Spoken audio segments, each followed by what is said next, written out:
What is up, bros and barettes? I'm Inkslasher, and earlier today we got a patch, an update for Call of Duty World War II. It came at about 1 a.m. Eastern Standard Time, right around that time, and it did a lot of things. It broke some things, it fixed some things, it buffed some weapons, and nerfed some weapons. And through this video, I'm going to be telling you everything that this update actually changed. And one of the things that this update added was double XP. So for the rest of the weekend, assumably until sometime Monday, there will be double XP for Call of Duty World War II. Now, this is exciting, but what I'm going to do is later today, sometime tonight, I'm going to upload a video talking about the fastest way to actually level up in Call of Duty World War II. I've kind of scoured YouTube, and no one has a really good video explaining the actual fastest way to rank up. So that'll be coming later today, so stay tuned for that. But as far as the rest of this video, we're going to look at what actually changed during this update. So when this patch was originally released, right about 1 a.m. Eastern Standard Time, it was working well, and then all of a sudden, people started having problems. Some people couldn't find a game to join,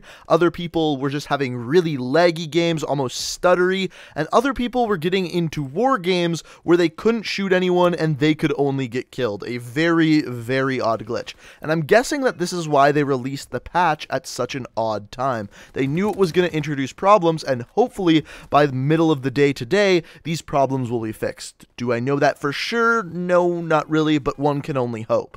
So the vast majority of this patch was to fix just random issues that were found at the launch of World War II. Now, there's a big list of them here, and I'm not going to read them all to you. I'm just going to point out the main ones, but if you'd like to pause it and read them all, feel free to do so. But one of the things that they fixed was some of the challenges just simply weren't working. For example, one of the weekly challenges this week was to win objective game modes, and if you were to do so, it simply wouldn't give you the win. So simple challenges like that should now be fixed. Another one of the things that they changed with these fixes is they made some changes to the espionage basic training skill. Now, if you don't know what espionage is, basically if you were to deal any damage while using this perk to any enemy, they would be painted on the minimap for 10 seconds. Now, with this new patch, they are reducing that time to 6 seconds. They also made it so only bullet damage does this. So no longer can you hit someone with a stun or a grenade, and they will be painted on the minimap. From now on, it is just bullets, and it's only for 6 seconds instead of 10. The one thing, however, that the patch notes said nothing about was the headquarters. As of right now, still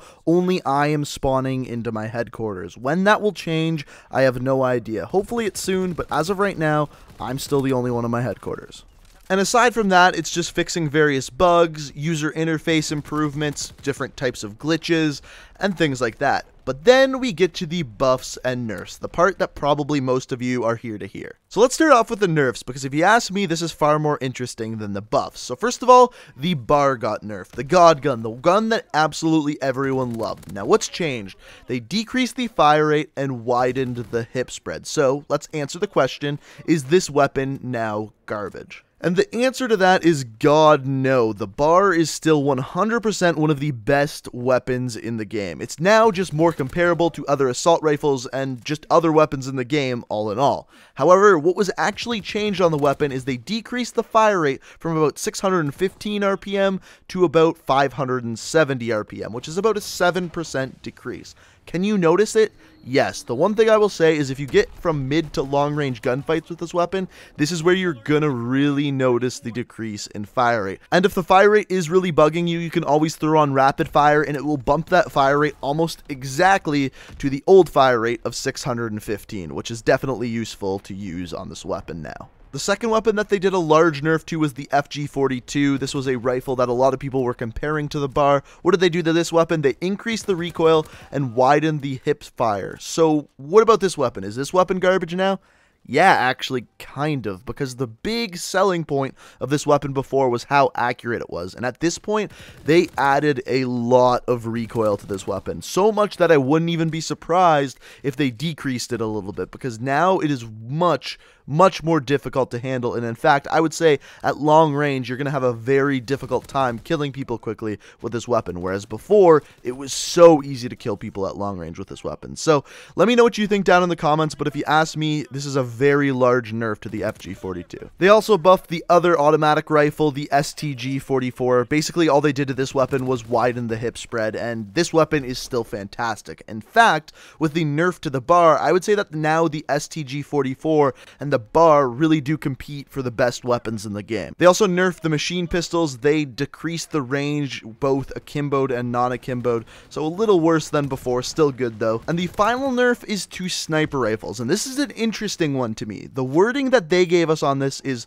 they fixed a bug with all sniper rifles zooming to the exact center when aiming down the sights. Basically, this one sounds to me like they just nerfed quickscoping.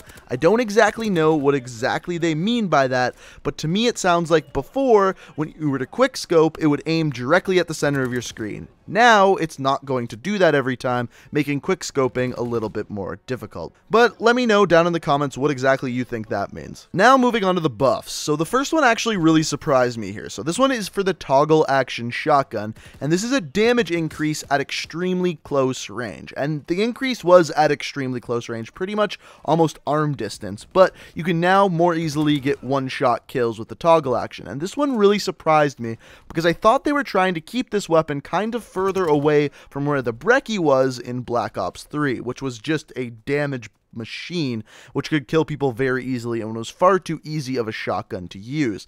If you ask me, this buff now makes the toggle action shotgun the easiest to use shotgun in the game, and I really wouldn't be surprised if they end up nerfing this down the road. I gave this one a shot tonight, and it was really, really good. If you're interested in using a shotgun, I really recommend giving this one a shot.